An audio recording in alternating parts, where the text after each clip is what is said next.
It is the moment you have all been waiting for. NBA Live Before Lock. It is myself and joined by Adam today to break down Thursday's one-game NBA slate. We've got the Dallas Mavericks taking on the Detroit Pistons. The last time I hosted one of these, it was the Detroit Pistons against the Orlando Magic. I came in first place in Showdown and shopped with so many people I ended up losing money on this slate. So I'm excited to run back another one-game slate. Adam, Pistons, Mavericks, how are you feeling about tonight? Yeah, I mean, if we're all going to get one basketball game, at least we get to watch the Pistons. That makes up for it. Which the Pistons, and is there any team you think is worse than the Pistons right now? Like if we're saying the bottom teams in the NBA, which team do you think is most likely to lose the most games? I would have Pistons right there. I have no idea what records are, but I mean they've got to be there because like OKC obviously is terrible, but like they have SGA who in any given game is one of the best guys on the floor. So yeah, I mean Pistons have to be up there. It's a really bad team. I like first some of the first things I see in the chat right here is Rants. Who is even on the Pistons? That's a good starting point for talking about a one-game showdown slate.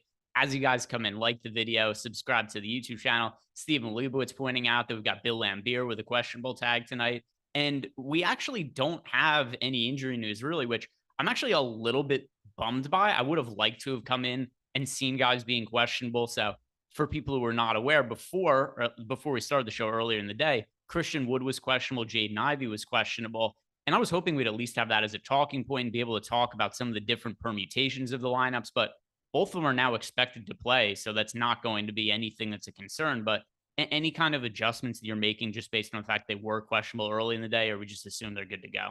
No, I just assume they're good to go. Ivy, obviously had missed some time before, but assuming he's in the starting lineup, I think he plays his normal minutes. But yeah, there's nothing interesting in that regard, which this morning was nice. Like Josh and I were talking about it. Like, I don't know how we could have even done the show this morning if we had gotten that Pistons injury report from the other day where like everybody was questionable. So it was nice not to have that. But then like tonight, it's just like, all right, this is really straightforward, and it cut out like 15 minutes of stuff we could talk about. Yeah, and by the way, if you guys have any questions you want to ask us about it, doesn't even have to be about this slate particularly. If you just want to get general DFS strategy questions, a pretty good chance if you ask those questions, we'll be able to answer them today. Anything that's been burning on your mind, we are definitely going to be able to have other things to talk about other than just this one basketball game for the next hour. So any of that stuff, we're going to be able to hit on some of that for sure. But let's start by talking about the Dallas Mavericks side of the game and the fact also that if you guys want access to all the tools we have over at Stokastic.com, we've got Showdown covered as well. It's not just for main slates and it's not just for basketball, football, basketball, soccer. We've got everything covered. And you can get 3-day free trial by signing up by clicking on the link we have below. So we've got our Showdown ownership percentages, and we will be referring to those as we go on. I'm going to refresh to make sure that none of that has changed. But starting with the Dallas Mavericks side of the game, I think it has to start by talking about Luka for tonight. And is there any way you could see yourself getting away from Luka, whether it be on DraftKings or FanDuel? Because there's a lot of cheap players in the game. He is the only spend up option. It's kind of hard to build lineups that don't include him. Yeah, it's really, really tough. On FanDuel in particular, I think it's, I was saying to Josh this morning, with the way FanDuel is that you don't have to pay extra to get Luka at MVP, I kind of think if you're not playing Luka at MVP, you should probably just not play him. My thinking is that I think it's easier to imagine Luka rolling an ankle, getting ejected, something stupid happening, and him just being, very low scoring for those reasons. I think it's easier to imagine that happening than one of these guys that projects 30 fantasy points below him actually beating him. And since you don't have to pay any extra, like if you're rostering him at pro or utility or whatever, that's really tough. So like I'm not really confident in that take. Like it probably is actually more likely that somebody outscores him, but it's got to be close.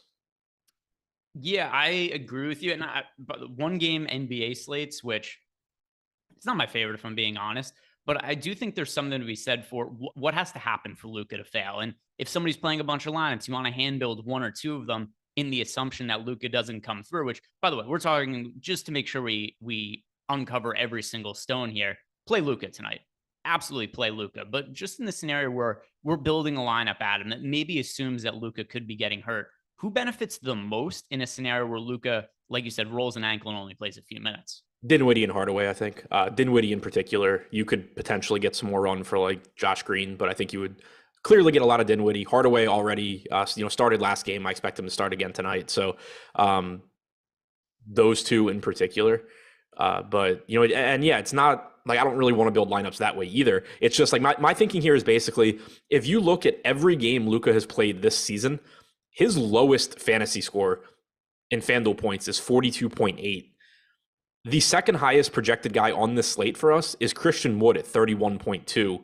So if you assume a healthy Luka game and you say he has the worst game he's had all season long, you still need Christian Wood to beat his projection by like more than a standard deviation. Yeah, and that's something too. If you just look at our projections for this game, the gap between Luka and everybody else is astronomical, as it should be. And I actually think you can make a case that he's going under-owned right now in large field tournaments relative to our projections, which seems insane for somebody who's projected for 90% ownership. But I think the odds of Luka being optimal is actually probably higher than that. And on FanDuel, we haven't projected for 82% ownership. I actually think that's a little bit low for Luka, as crazy as that might seem.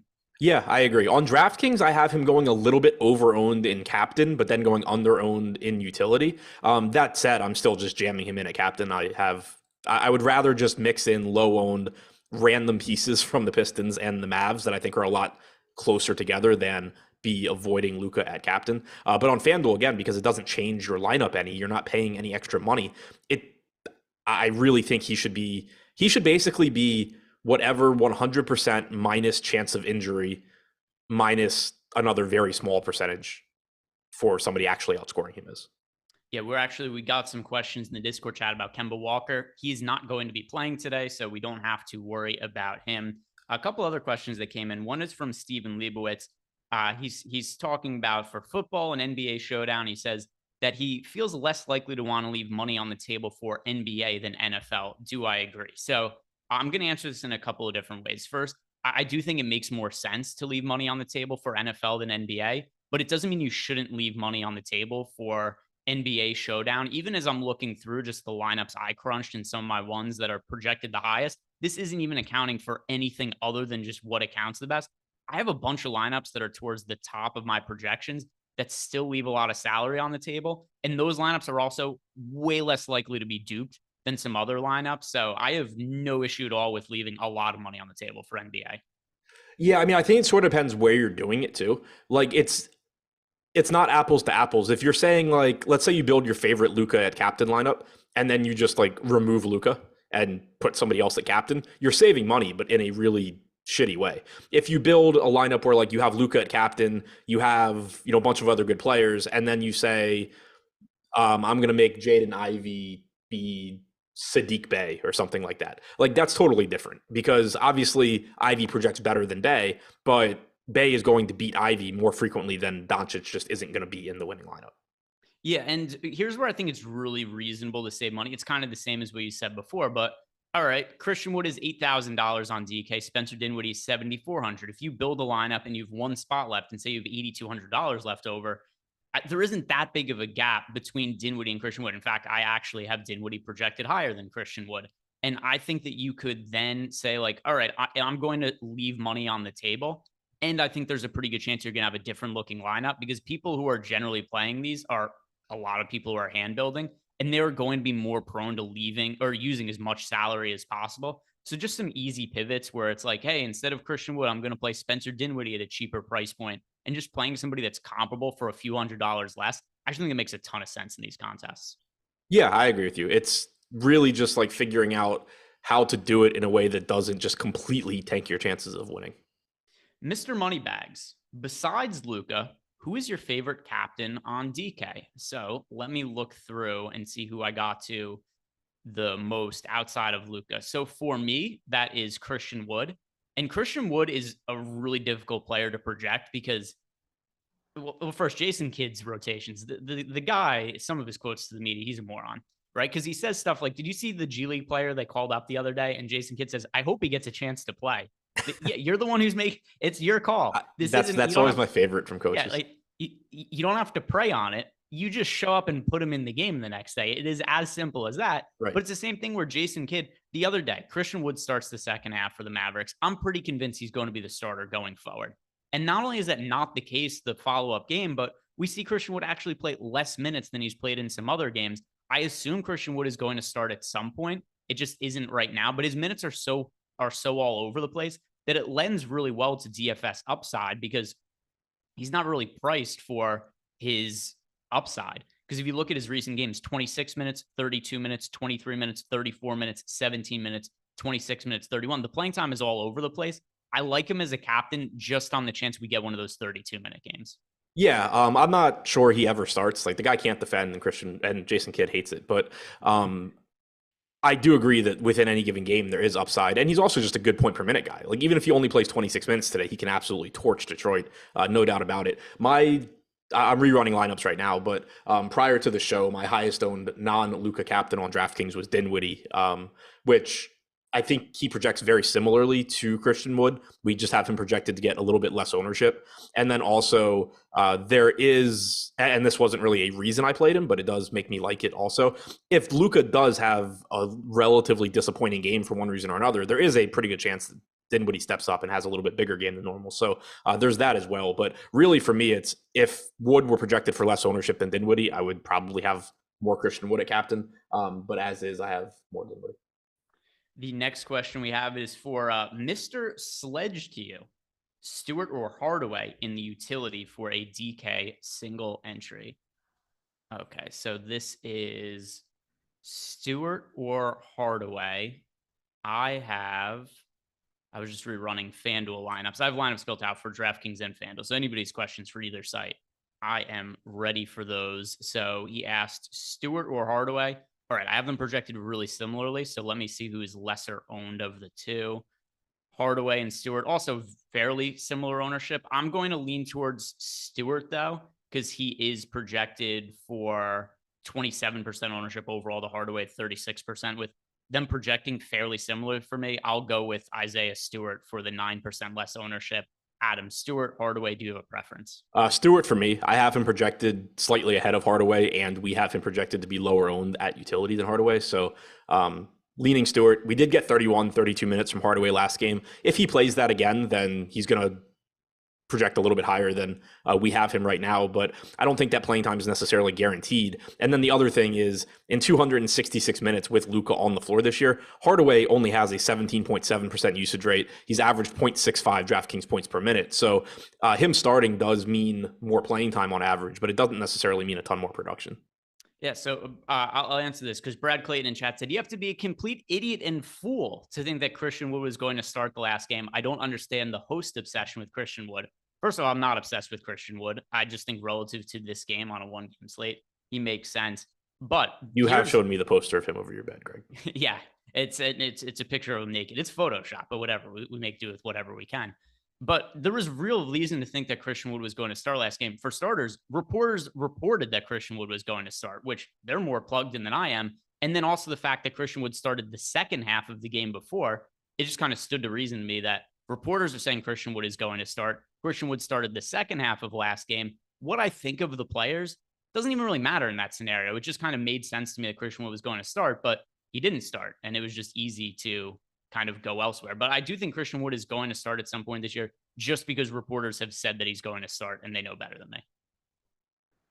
Yeah, I think Jason Kidd hates him. Well, yeah, well, that's also, he also just might not because there's no necessary. I think there could be a point though where if Dallas continues to be around 500, but what other changes can they make to their starting lineup other than plugging Tim Hardaway in? It just seems like trying Christian Wood at center and then sending, whether it be Dwight Powell or Maxi Kleber, whoever else it is they try at center to the bench. It just seems like a logical move to make if the team continues to struggle. If they start winning games, then they just stick with it as is. Yeah, like I agree. I think if Christian Wood does end up starting at some point, it means things are not going well for the Mavs. Yeah, which, by the way, right now, right around a 500 team. Follow-up from Mr. Sledge to you, said appreciate both of us. So we appreciate the question and the support in the Discord channel for sure. But what do you assume is going to be, have we gotten the official starting lineup for the Mavericks yet? Not that I have seen, but I'm expecting the same one from last game. Bullock on the bench, Hardaway in the starting lineup. So Doncic, Dinwiddie, Hardaway, DFS, Powell is my expectation. Yes, that is what I am rolling with as well. But if there's any changes that they were to make to the starting lineup, what would you expect that to be, if anything? I mean, the most obvious one, I guess, would be like Bullock back in the starting lineup, but he also hasn't been good at all this year, and he did suck last game as well. So, I mean, you could also go like Josh Green instead of Hardaway, but um, I think it's going to be the same. You could also, go Kleba instead of Powell, but I don't really know why they would bother changing up the few minutes that Powell plays anyway. So, with that in mind, and we talked before about Hardaway, we talked about him relative to Isaiah Stewart per the question we got in the Discord channel. And both you and I, we do think Hardaway sticks in the starting lineup. Does that make him any kind of priority today relative to his ownership for the contest we have today? And we'll talk about DraftKings and FanDuel individually, but starting with DK, how are you going to view Hardaway, where he's priced at $6,200 in the utility spot? And the minutes are a little volatile and he's going to be popular. How are you viewing him relative to his ownership? I have him going a bit over owned right now. I think that he's, a perfectly fine play just because you kind of saw what the upside is last game. He played 31.4 minutes. He had 22 actual points. He was a really good DFS option. But like I said before, he's played 266 minutes with Luka this year and hasn't done anything. He's averaged 0.65 DraftKings points per minute. To the point in chat also, Dinwiddie did get ejected last game. So the closing, down the stretch, you had Luka and Hardaway together. You didn't have Dinwiddie out there too. Dinwiddie's another guy that typically is going to cut into Hardaway's usage when all three of them are on the floor. So I'm not confident that you just always get 31 to 32 minutes of a productive Tim Hardaway here. And it seems like the field is projected to play it like you will. Looking at the utility ownership, you have 32% coming into him. You have 33 coming to Finney Smith. I think it's very likely Finney Smith plays more minutes. And then you start looking at pretty much everybody else, Isaiah Stewart, Killian Hayes, Bagley, Alec Burks, Bay, Duran, not to say that they're all the same or similar to Hardaway in terms of projection or anything, but like these are all guys just getting a lot less ownership. And so the other factor for me, and the reason that I'm not getting a lot of Hardaway right now, is that Luka's pulling a ton of ownership at captain, and I want to play Luka at captain. And so that's going to force me to start making some, pivots away from other popular players that I don't think are as strong a play. And we got a super chat here from John Good. He said, any concern with lack of minutes for Dinwiddie last game? He didn't close in a close game. No, he got ejected. So I don't think that's going to have any kind of ramifications for today. Dinwiddie's actually played a really big role for this team this year. I don't know what the deal was when he was in Washington with your Wizards, Adam, but I guess he just hated it there because he's been a vastly different player with the Mavericks than he was with the Wizards last year. Yeah, he did not like the Wizards. The Wizards, I do not think, liked him. It was not a good fit. And I think it worked out well for all parties involved because we got a really, really good player and he got out of Washington. Yeah, and I think for Dinwiddie, at least for tonight, in terms of the minutes question, I'm projecting for his normal minutes. I don't put any weight into him getting ejected last game. Yeah, there's no reason not to be projecting his normal minutes. And his minutes also, as much as players have kind of been guys like Christian Wood have seen inconsistent playing time with the Mavericks. They've tried different lineup iterations. Last game, which by the way was due to an ejection, before that, his minutes are the one guy on the team that have been really consistent other than Luke, obviously, but 31, 28, 32, 30, 26. That was in a blowout, 32 minutes. So it's been pretty steady that we've seen 32-ish minutes from Spencer Dinwiddie. That's what I would be expecting again today. As far as Dinwiddie goes, how do you view him as a tournament option today for DK purposes? And then I know I said we talk about FanDuel, so I'll jump to that next. I think he looks good. We have him getting 43% utility ownership, 9% captain ownership on DraftKings. I'm right around the field, 10% captain, 50% utility, at least in the crunch that I did before the show. Again, I have another one rerunning now just with updated ownership, updated projections. But so I think the field is pretty much correct there. It's not really a spot where I want to get away because he's one of the players that I do think has a pretty, set in stone rotation. He's a good point per minute guy. To me, where I plan to be taking bigger chances today is with these peripheral guys, because I think that there's just not that much separating a lot of guys. Basically, other than Luka, Bogdanovic, Ivy, Wood, Dinwiddie, I don't think there's a big separation between like any other players because most of them aren't very good point per minute. The ones that are a pretty good point per minute in that group play for the Pistons, so their playing time is going to be God knows where. So you just get a lot of volatility there that I don't think really exists for these top end guys, and makes me not really want to get away from the top end guys too much. Yeah, so we talked about Spencer Dinwiddie and we talked about Tim Hardaway Jr. from a DraftKings perspective. And I want to ask you for FanDuel, how are you going to look at guys like Dinwiddie, Christian Wood, as far as the star, the pro spots go? Who from the Mavericks is a priority in the multiplier spot outside of Luka?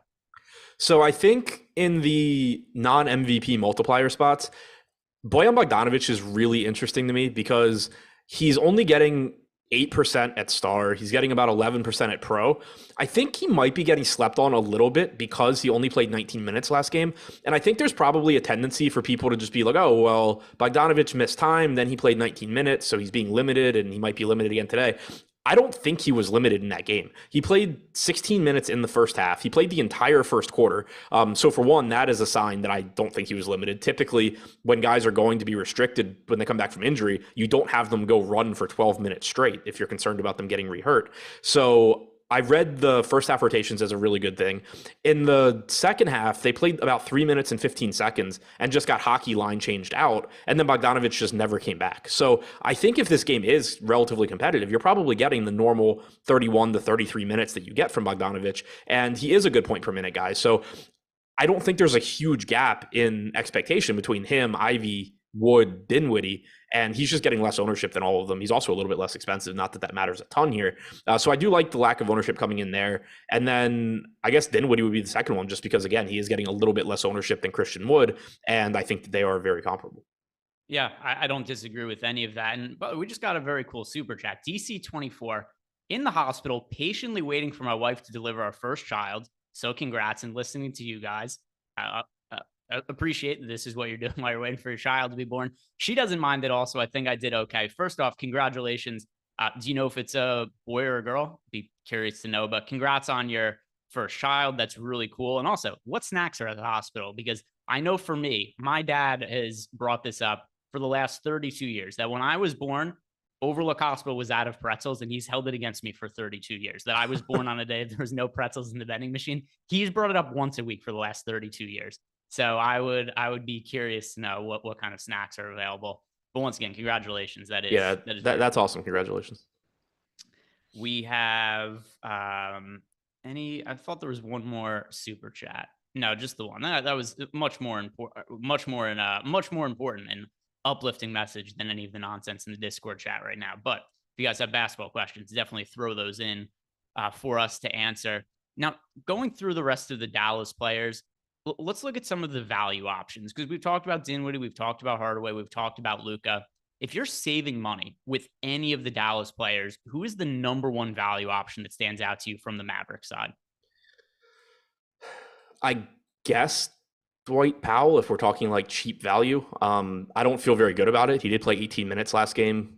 Could certainly play like 12 today, but he's not getting a ton of ownership. We have him at about 20% on DraftKings. He's really cheap. So I'm getting there. Getting to some Reggie Bullock. Don't have him projected well. We have him at like 9 DraftKings points. He's been terrible this year. He does seem to sort of be playing his way out of the rotation, but it is a single game slate, so I'm getting to some of him as well. So certainly not happy about it, but those are the two Dallas value guys I'm getting to. Yeah, I think for me as well, it's the same guys. I'm looking through the lineups that I had built out, and I am overweight to the field to Dwight Powell in this run of lineups that I made. And then same with Maxi Kleber. And it's not because I think either of these guys are good.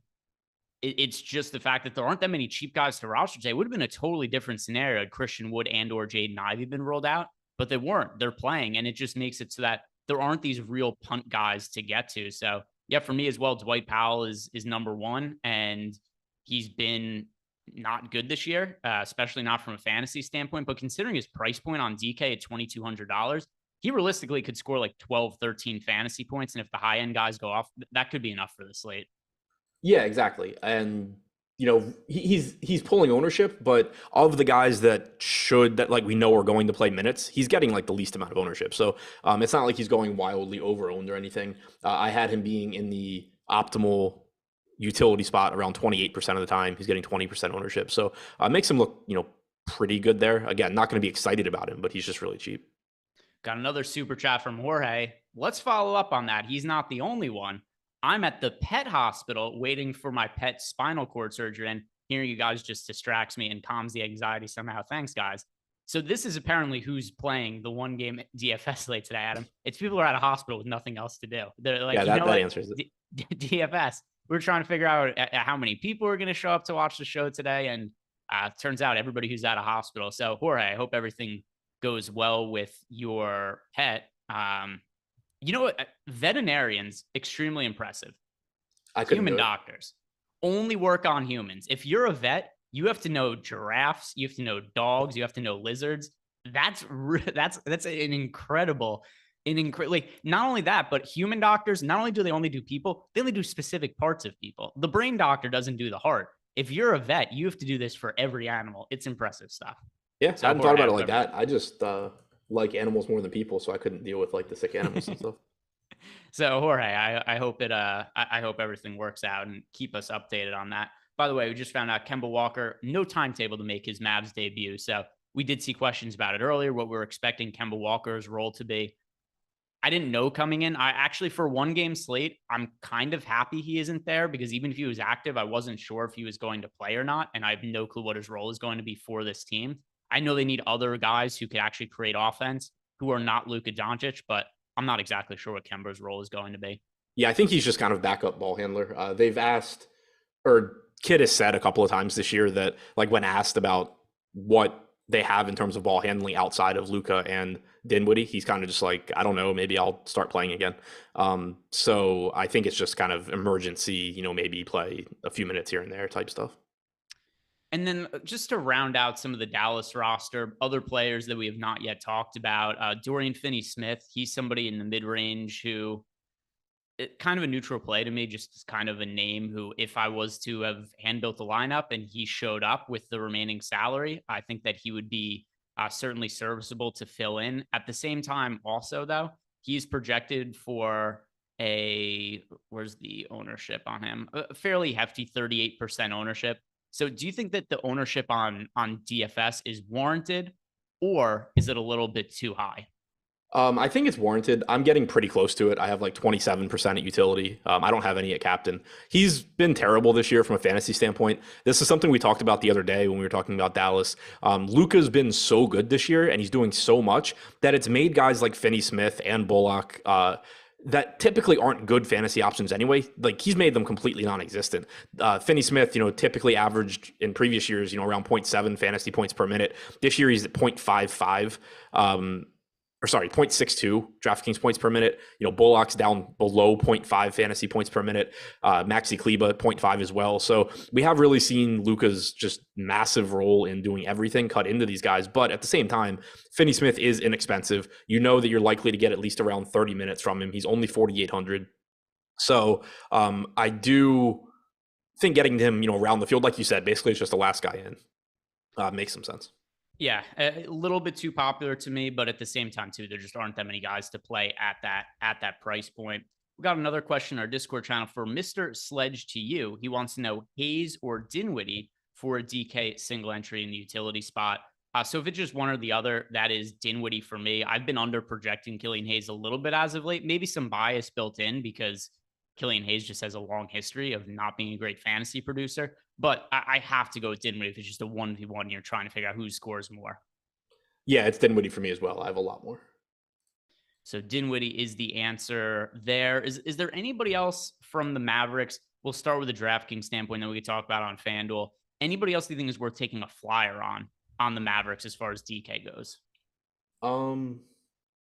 Not really. I mean, I have like 5% Berton showing up. I have like 2% McGee showing up, just hoping something weird happens. But most of I already mentioned taking some shots on Bullock just to hopefully get lucky. But yeah, most of my exposure to really, really shitty players is coming from the Pistons side. Yeah, well, that's because you have to play both teams. That's all they have is shitty players. Yeah, so by default, it's just going to kind of happen.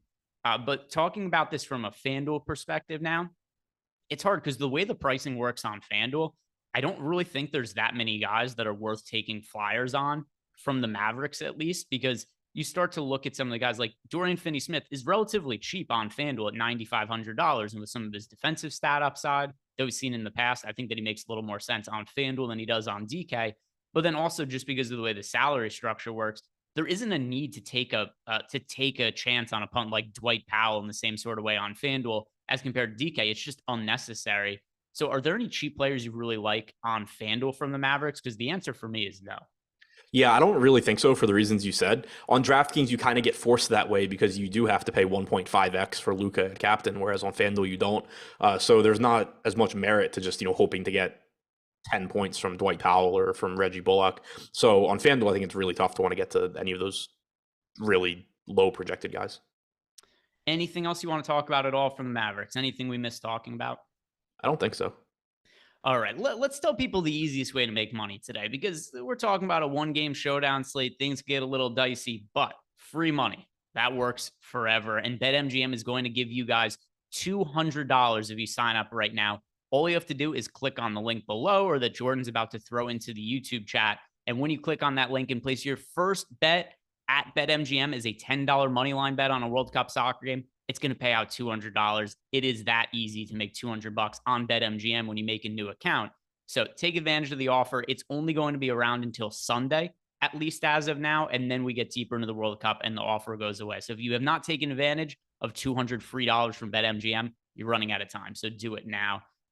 Let's pull up, Jordan, can you pull up OddsShopper? Let's look at some of the odds that are available and if there's any bets or anything that stands out.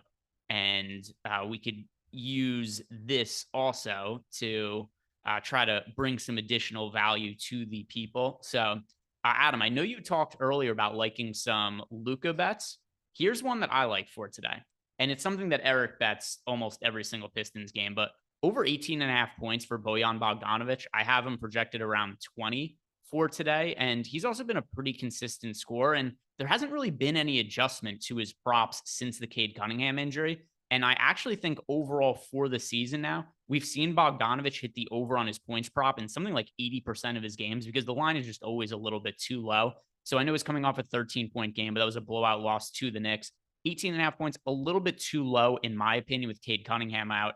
Do you have any opinion on Bogdanovic over or under 18.5 points? I actually like the under. I have him at like 17. It's a really, really slow Dallas team. He does have a 24. Oh, sorry, I had the wrong rates because Cunningham got put back on. Yeah, so he's got a 28% usage rate without Cunningham, about 24% with Cunningham. With Ivy on the floor and Cunningham off, it's still 26.8%. So I did have him projected a little low. So now I get him at like 18.5. So slight over for me. So now, because I know you said that you liked some Luka props earlier. Which are the Luka props that you liked and why? Anything that has points in it, because I just have him projected a few points higher than the line that I saw. He was at, I think, 30.5 on DraftKings. I have him at I had him at like 34. I adjusted it down a little bit. I still have 32.5. So I feel pretty good going over there. And then I just fired some of the rest of the alternate point bets as well. And then, the point, as far as rebounds and assists go, I had him projected pretty much in line with those. So since I was over on the points, I just bet pretty much anything that had points in it. Yeah, and by the way, the value of OddsShopper, and also to back up something with Adam was saying about the prop looking a little bit too low, is I always like to just compare numbers across different books. DraftKings and BetMGM have Luka's point over under at 30.5. FanDuel, Caesars, PointsBet, Unibet, they all have it at 31.5. So it just makes you think there's a little bit of value where the 30.5 number is being listed as opposed to 31.5. Now let's get back to talking about the other side of this game, the Detroit Pistons. Jaden Ivey was questionable early in the day. Now he's listed as probable. He's been the best fantasy producer on the Pistons by and large since the injury to Cade Cunningham. There have been some weird games where the minutes kind of get jerked around. But how are you going to handle Jaden Ivey as what we have to work with as a pay-up option from the Pistons? Yeah, so I'm getting, I think, around the field on him on DraftKings. Not getting a ton at captain. I changed something about spreadsheet and couldn't see where I was supposed to be looking. Yeah, so not getting him much a captain, getting around 37% at utility, which is about where we have him projected. So he's similar to me, like Dinwiddie, like Christian Wood, where I'm not really looking to take really big stands on the guys here that are good because I just don't think there's a lot of comparable options there. I think there's a lot of comparable options on the guys that are not good. And so I'm more willing to get away from the popular, like, secondary guys in this game. Yeah, and so as far as Jaden Ivey goes, let's see. I have him projected, like, there's a lot of guys that I think project fairly similarly, like Christian Wood, Jaden Ivey, Spencer Dinwiddie, Bojan Bogdanovic. These are guys where I think it makes a whole bunch of sense to what we were talking about before, leaving salary on the table. If you go from Jaden Ivey at $8,400 and then just pay down and go to, say, like Bogdanovich is really expensive. So is Christian Wood. But let's see, where is the next? So like Marvin Bagley, for instance, it's $7,200. I think there's a really wide range of outcomes on Bagley, but this is somebody who I think is being a little bit overlooked in that kind of upper to mid price tier type range. Just from a standpoint of, if Bagley gets the minutes, he's a really good points per minute fantasy producer. And on a one game slate, it's not crazy to think that he could outscore Jaden Ivey or Bojan Bogdanovic. And he's about half the ownership of these guys. So that's actually a play that I like as a pivot quite a bit. What do you make of Bagley and his upside? Yeah, I agree with you on the upside. Right now, I'm not getting to him, but it's not because I disagree with the upside. It's just that he's getting like 23% ownership. I'm not really getting to much of him or Hayes at similar ownership. Kind of just getting more of the expensive guys and then punting on some questionable players. And it's kind of squeezing out Bagley and Hayes for me. But in my final run that I'm doing now, if I end up getting more, I certainly wouldn't be upset about it, because we've seen him, in foul trouble. We saw him last game where the Pistons benched everybody in the second half. Like, there are versions of this game playing out where Bagley plays 28, 29 minutes. Yeah, and by the way, the last game, I was convinced I was screwed for the other Pistons slate, where somebody had actually, I think they had left a super chat and they'd asked this question about Marvin Bagley, and I was like, I'm not playing Marvin Bagley for that particular slate. And then he scored, I think it was 19 fantasy points in the first quarter. I think he scored negative fantasy points the rest of the game after that. Yeah. It seemed like for sure Marvin Bagley was going to break this slate. He hit 3 threes in the stretch of about a minute and a half, and then he did nothing the rest of the game. So he's a volatile player, but he does have the potential to put up a lot of fantasy points in a hurry. So at least as far as an upside play goes on the Pistons, I think that he's somebody who's going a little bit underrepresented. Just out of curiosity, who is the Pistons player you're getting the most exposure to overall?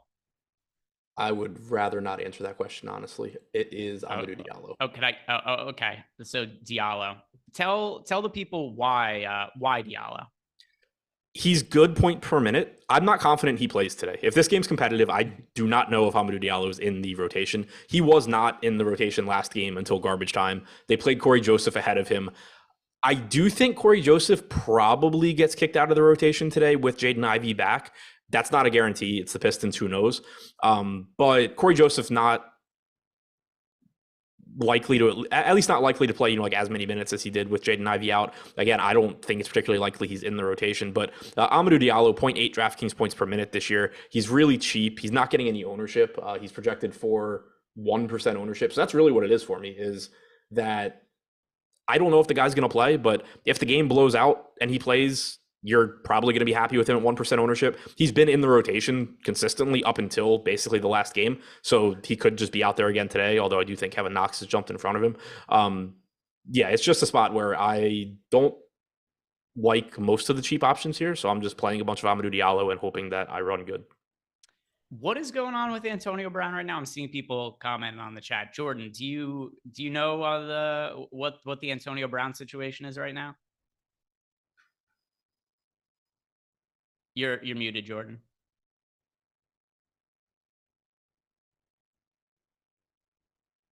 But there's something else going. What's the standoff? All right. What's going on with Antonio Brown? So apparently they're trying to arrest him for domestic violence, and he's in a standoff with the police right now. Interesting. Starting lineup just came in for the Pistons. It is Killian Hayes, Isaiah Livers, Bojan Bogdanovic, Isaiah Stewart, and Marvin Bagley. Nothing unexpected there. There's no Jaden Ivey. Oh. This can't. Is So Ivy Ivy's not coming off the playing? bench, I guess. Or is he not playing? I totally missed that. All right. Is Ivy?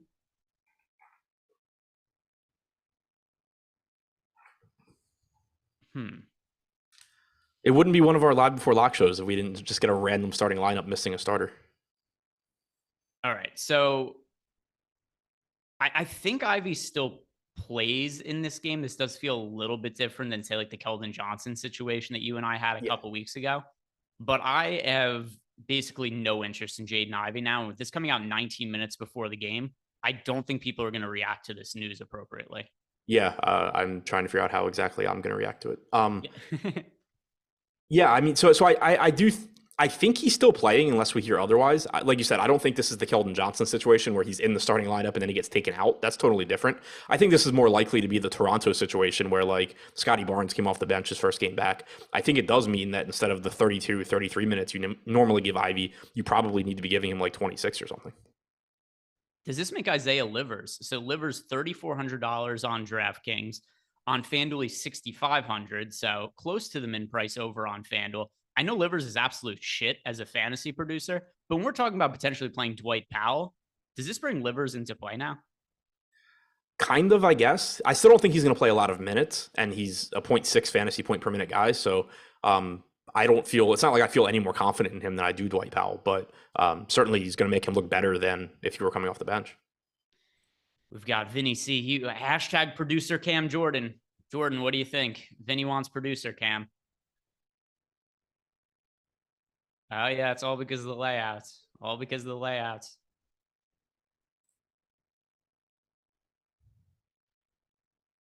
Vinny's a big fan of yours. He wants to see you, Jordan. All right, Vinny C, producer Cam Jordan, 2023. That'll be the big improvements around here. So is there any other fallout from this? So like before, for instance, we were talking about Bojan Bogdanovic. I said I like the over for his points. Is this a better spot for Bogdanovic now that Jaden Ivey isn't starting? I think so. So there's going to be more usage. It's just a matter of, are they going to like get him the ball in good situations? Because replacing Jaden Ivey with Isaiah Livers, clearly you're lowering the usage there, but you're also just taking somebody off the floor that is like going to pull defenders, and you're replacing with Isaiah Livers, who nobody should care about on Dallas. So it's probably going to make life a little bit more difficult for Bogdanovic, but he'll probably also get more shots up. Yeah, I'm trying to figure out what else the fallout of this potentially is. So Jaden Ivey, I don't like him really at all anymore. Bogdanovic, I think he stands to benefit a little bit. Livers obviously benefits just from a playing time perspective, but not in a way that it makes him some sort of slam dunk as a value play. It just makes him from somebody who I would have not considered at all before to at least somebody who's in the mix and is viable. Is there anybody else that really sees an impact based on Ivy coming off the bench? I think it might be bad for Saddiq Bey. Bey coming off the bench, obviously, from a playing time standpoint, there were concerns, but he was going to get up a bunch of shots, and now he's going to be competing with Jaden Ivey for field goal attempts in his limited playing time. I think it makes Bey look worse. And then as far as starters, does Killian Hayes benefit from this as well? Is there anybody else who we should be giving make a thumbs up to or expect to project better in Fantasy Cruncher without Ivy in the starting unit? So without Ivy or Cunningham on the floor this year, Hayes has averaged 1 DraftKings point per minute.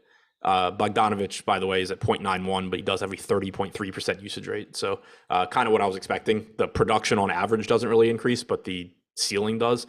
With Ivy on and Cunningham off, Hayes is at 0.74. So yeah, I think it's pretty safe to say Hayes is likely to benefit as well for whatever minutes he's out there without Jaden Ivey.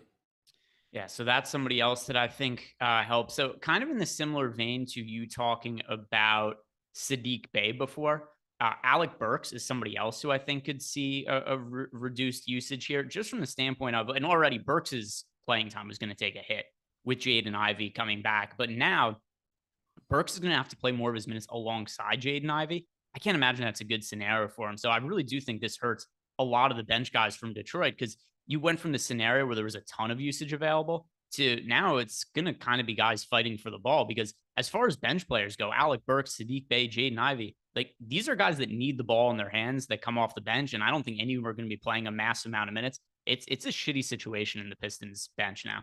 Yeah, I completely agree. All of this being said, if we don't update ownership soon, I'm just sticking with my Jaden Ivey and stuff and hoping that his ownership comes down.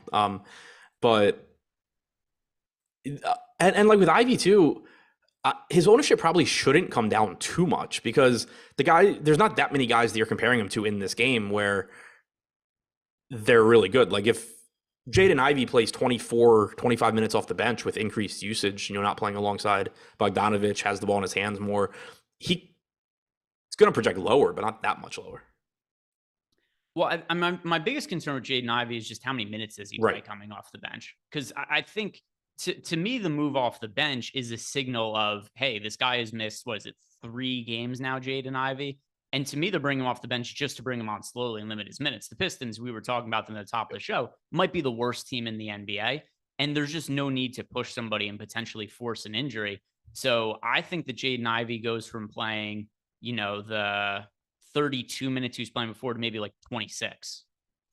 Yeah, but like if it's 25, 26, you're still talking about somebody that averages over a fantasy point per minute without Cade Cunningham on the floor.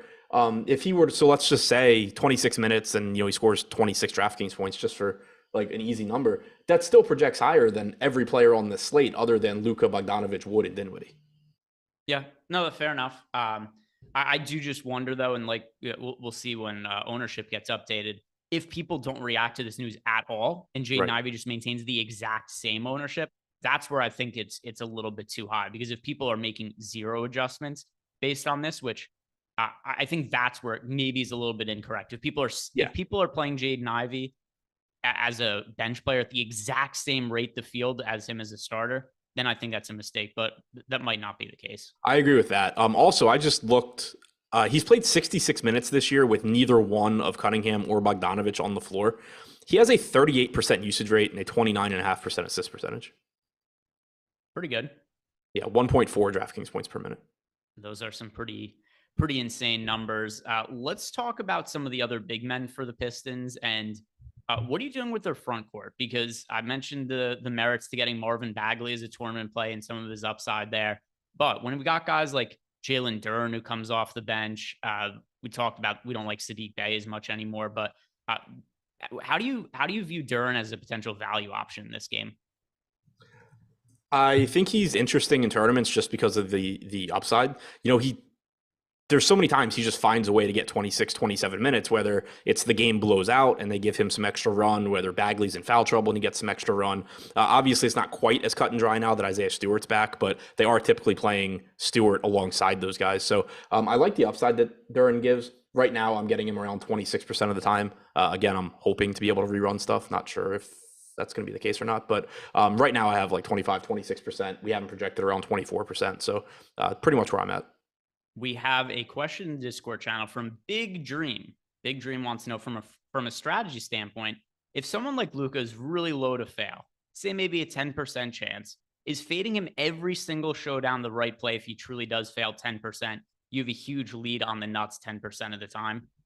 I think it's different case by case. For Luka, it would be really hard to convince me that you should build a bunch of lineups and play 0% of Luka. That would be like a super ballsy stand. I don't think it's warranted on this game though. Yeah, I don't think it is either. Like I get what you're saying. It's kind of like I think about it sometimes during like baseball season. If you just like stack the same team all season long instead of like trying to guess on which slate that team's going to get there, like there are some teams where you would almost certainly have more success. But I think that it's a little bit more complicated than that because like you're still not going to the percent of the time Luka fails might not even be that high. But also you still have to get like so much other stuff right. And you need to make up for the fact that you're just going to get crushed on every single slate that Luka doesn't get hurt. So like, I get the thinking, but no. You know what this reminds me of? The backup quarterback debate. And I know it's kind of become a troll / meme on Twitter. But it's kind of the same thing where people say like, okay, well, if people are never playing backup quarterbacks and the quarterback is going to get hurt once or twice per year, do I have leverage by playing backup quarterbacks every slate? And the reason why I say no is because of what you said before, Adam, is people just have this idea in their head that like, oh, if the starting quarterback gets hurt and I have the backup, I win everything. No. You only see the lineups that finish in first place with the backup quarterback. You don't see the hundreds of other lineups that don't even cash, because you still need to get the other pieces right. And that's where it becomes really tricky. Even if you don't have Luka, it's no guarantee you get the other pieces correct. So it's really hard. Luka projects the highest on this slate to me by a million. He's like double the projection of every other player. Just play Luka. I think there's other spots you could consider this. This isn't one of them. Agreed. Sean Kaiser. For FanDuel, Bogdanovich at pro and Bagley at flex, or vice versa. By the way, Adam, how are you doing with your lineups? If you need time, I could just... so I need a minute. I'm just trying to get everything. Yeah, all good. So any questions you guys have, I'll be answering them right now while Adam updates some of his lineups. But to reiterate, the question from Sean Kaiser. For FanDuel, Bogdanovich at pro and Bagley at flex, or vice versa. So I prefer Bogdanovich in the multiplier spot. And a couple of things here. First of all, I just feel better about some of the security we have with Bogdanovich, but also the situation we just talked about before with Jaden Ivey now coming off the bench and not being in the starting lineup. That's going to be extra usage that goes towards Bogdanovich. So I'm going to lean with the Bogdanovich side there. I like the little bit of a boost that he's getting without Jaden Ivey being in the mix. Also, Brad Clayton, Greg, what the fuck? It's been almost an hour. Why are you still alive? You rush and squeeze 13 games into 60 minutes. Listen, I've got a job to do. I show up, I do the job, but also 13 games, 60 minutes. It depends. Live before lock, yeah, that we do 60 minutes, but the deep dive, the strategy show, when it's 13 games, we do end up stretching those out for an extra 15 minutes or so. But hey, we gotta lead you guys up to lock. And at this point, we've got 7 minutes to go. I'm just going to ride it out. Any other questions we have in the Discord channel? Looks like we have it all answered. By the way, because there seems to be some confusion, the starting lineup for the Pistons, just to reiterate, Hayes, Livers, Bogdanovich, Bagley, Stewart. I saw a couple of people ask about Saddiq Bey. Saddiq Bey is not starting today. He's coming off the bench. Malcolm Revamp. Luka at MVP. Who for star or pro and utilities for tonight? So I agree with you. I think Luka is by far the player you want to get in the MVP spot the most often. So transparency. I built out FanDuel lineups. I'm not playing on FanDuel, but I did build out lineups just so I would have this at my in my back pocket for when we're talking about FanDuel as well. So these are the players that I got at MVP most often is Luka. At star, I got to Christian Wood, the most frequently as a non-Luka player. In the pro spot, I got to Bogdanovich, the second most. So that would be my recommendation. MVP Luka, star spot Christian Wood, and then the pro spot Bojan. A lot of the same logic I said before when it comes to Bojan. I think that he's somebody who benefits from the starting lineup change. And then utilities. Well, I feel like now you're just asking me to build a whole lineup because you're like, who do I want at MVP? Who do I want at start? Who do I want at pro? And who do I want at utility? Let's see some of the players who I got to most often as the utility plays. And I will sort by the exposure here. So Jalen Duren, I think, is a really good value option over on FanDuel. He has potential for defensive stat upside. He's the cheapest player that I think is worth a lot of consideration on FanDuel. And it's $7,500 with him in the utility spot. It is really easy to fit in some of the other players. And Duren also only projected for 14% ownership in the utility spot, actually 15. Let me refresh to see if that's changed. But I think he's going underutilized on FanDuel, just considering where his price point is at and the difference in salaries between FanDuel and DraftKings. So I'll give you, and by the way, Adam, if you didn't see, we just got an ownership update. So I'm gonna go over some of that as well. But the ownership on Duren over on FanDuel, he is currently projected now for 16% ownership overall. So still fairly low. But these are the most popular players. Overall, DraftKings and FanDuel, I'm going to start with DK. And I'll talk about just the most popular players overall. Luka, 94%. Christian Wood, 56%. Spencer Dinwiddie, 55%. Then we've got Bojan Bogdanovich now up to 45%. DFS Dorian Finney-Smith at 39%. For questions about how the starting lineup change would impact Jaden Ivey, Ivey is currently projected for 17% ownership on DK. As for the most rostered captains, going to be fairly similar with some of the overall ownerships, but just to give you guys the specifics on these numbers, Luka, 36% owned as the captain on DK. Christian Wood, 13%. Dinwiddie, 11%. Bojan Bogdanovich now up to 8%. Over on FanDuel, the most, and people saying Christian Wood isn't starting. Yeah, we didn't expect Christian Wood to start. We just said that there was a possibility. I said before, I thought there was a possibility last game that he was going to start. But yeah, for today, we have a starting lineup of Doncic, Dinwiddie, Hardaway, Dorian Finney-Smith, Dwight Powell. Most popular players on FanDuel. Luka Doncic projected for 83% ownership. That feels a little low to me over on FanDuel. Spencer Dinwiddie at 42%, Christian Wood 41%, Bojan 38%, Killian Hayes now up to 37% over on FanDuel, the most popular MVPs. No surprise, Luka 74%. He is massively on at the MVP. Nobody else is all that popular on FanDuel. Ivy, oddly, still projected for 8% MVP ownership on FanDuel, so people are still getting there, at least in the MVP spot on FanDuel. That looks a little high to me. As far as the stars go, Christian Wood 16%, Ivy 15%, Hayes 15%, Dinwiddie 13%, Bagley 10%.